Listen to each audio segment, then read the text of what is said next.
तो भाई और बहनों, परमात्मा की इस रजा को हम कोशिश करें अंतिम श्वास तक इसी प्रकार से बना के रखें और किसी भी लोकलाज में ना आए, किसी के डर में ना आए, क्योंकि गलत हम कुछ करते नहीं।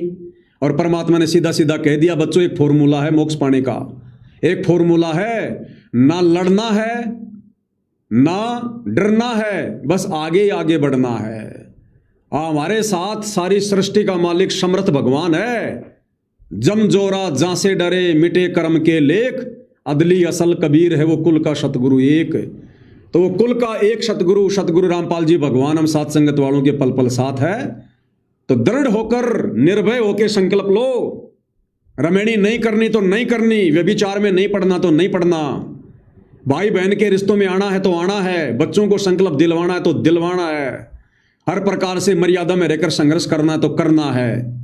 भले चाहे घर छूटे, चाहे जग रूठे, चाहे रूठो ये संसारा हो, फिर कौन सुनेगा मेरी काल लोक में जब गुरु रूठ गया मारा हो। हमने गुरु को प्रसन्न करना है, संसार को हमने बहुत प्रसन्न कर लिया, 184 के अलावा कुछ नहीं मिला।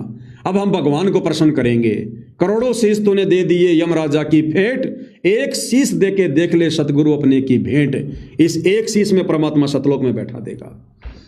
तो भाई और बहनों, बहुत बड़ी रजा, बहुत बड़ी दया पूज्य गुरुदेव भगवान की। ये रजा परमात्मा हम नीचों पर इसी प्रकार से बना के रखें, हम नीचों से कभी सौपन में भी कोई गलती ना हो, कोई मर्यादा ना टूटे। परमेश्वर पल पल हमें संभालें, हमारे साथ रहें और हम भी अपने गुरुदेव भगवान के चरणों में रो रो के प्रार्थना करें। जो भाई बहन विकार नहीं त्याग पा रहे हैं, अपने गुरुदेव के चरणों में बैठो, रो, चिंतन मनन करो। और जिनके विकार परमात्मा ने छुड़वा दिए, और रोजाना प्रतिदिन सुबह शाम जब भी आपको समय मिले 10, 15, 20 मिनट, आधा घंटा अपने गुरुदेव के चरणों में बैठकर, घर घर में बैठ लगवा दिए परमात्मा ने। मालिक का धन्यवाद करो, परमात्मा की चरण सेवा करो, चिंतन मनन करो। और टारगेट हमारा एक ही होना चाहिए, सतलोक।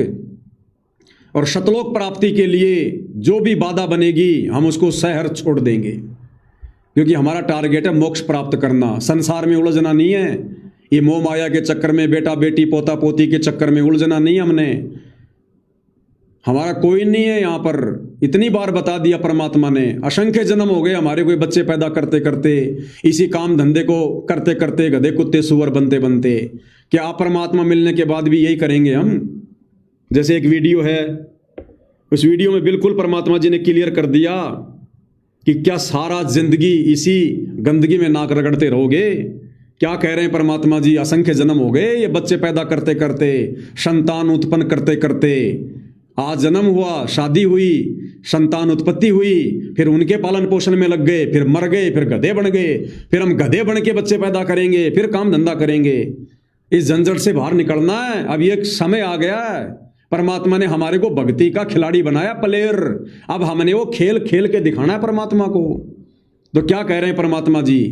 इस 2 मिनट के सत्संग में परमेश्वर ने क्लियर कर दिया कि ये रमेणी, शादी, भोग विलास भक्ति मार्ग में कितना भयंकर विष के समान है। क्या कह रहे मालिक? गरीबदास जी महाराज कहते हैं कि गरीब तन मन धन सब अर्पिए, भक्ति मुक्ति के काज और जिनके उर्म बंदगी, युके इंद्र का राज। इस वजह से कोई भक्त ले सकता है जिसके भीतर लगे आवाज बैठ जाएगी, अंतःकरण में जमा होगी कि ये खेल तो हमने लाखों बार खेल लिए, ये खेल तो हमने लाखों बार खेल लिए, करोड़ों बार खेल लिए। कौन से खेल?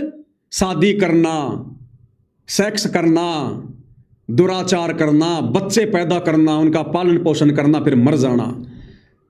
अर्थात इन खेलों से परमात्मा वर्तमान में खुश नहीं है कि ये खेल तो हमने लाखों जन्म खेल लिए, अर्थात अब सतगुरु मिलने के बाद ये खेल नहीं खेलने हमने।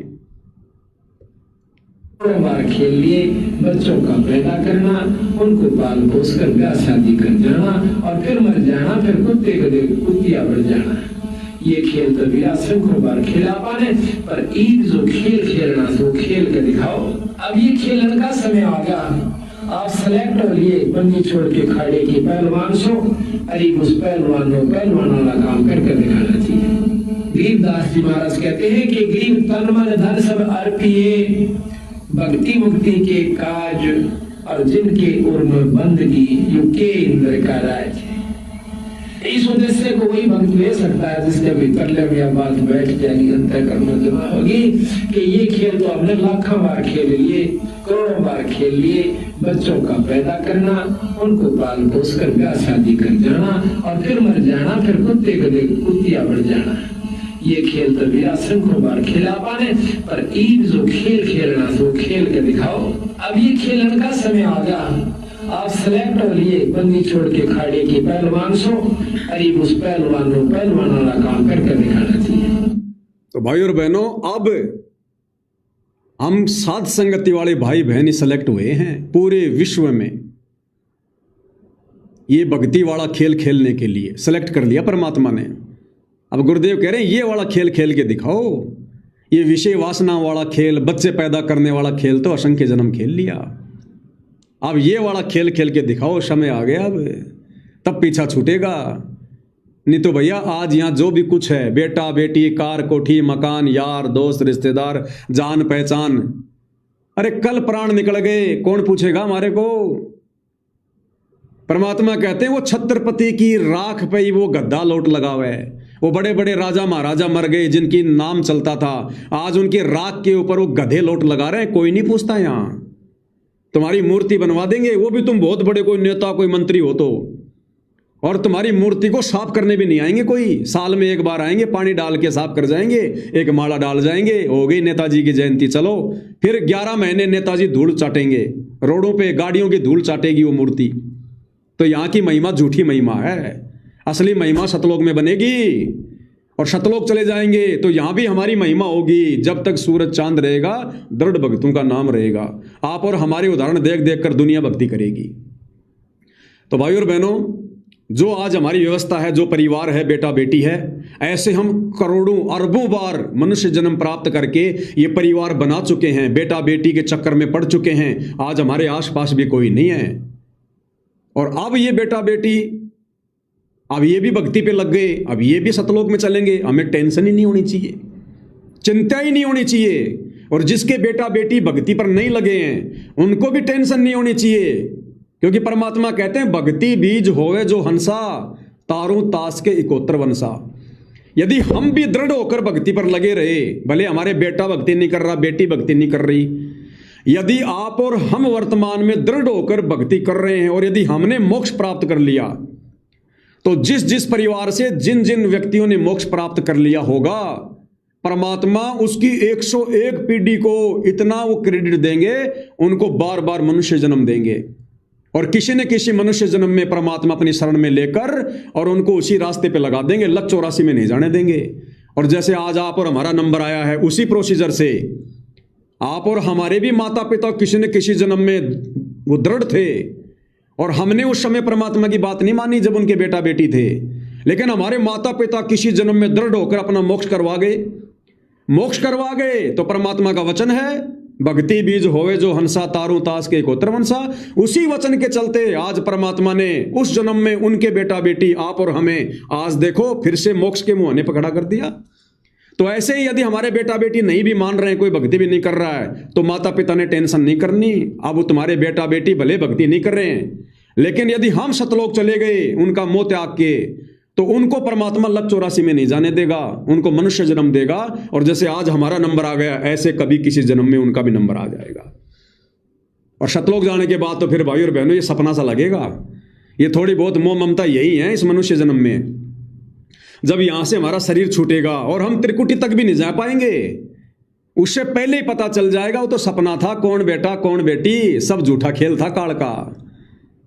तो इतनी दृढ़ता भाई और बहनों हमें रखनी पड़ेगी, क्योंकि परमात्मा का वचन कभी फैल नहीं होता। साध वचन पलटे नहीं, पलट जाए ब्रह्मांड। तो यदि हम भी दृढ़ रहे और मोक्ष हमने यदि अपना करवा लिया, सतलोक चले गए, हमारे बेटा बेटी को भी परमात्मा मनुष्य जन्म देगा लगातार, और किसी न किसी जन्म में मिलेगा, और फिर उनको पार ही करके छोड़ेगा उनको।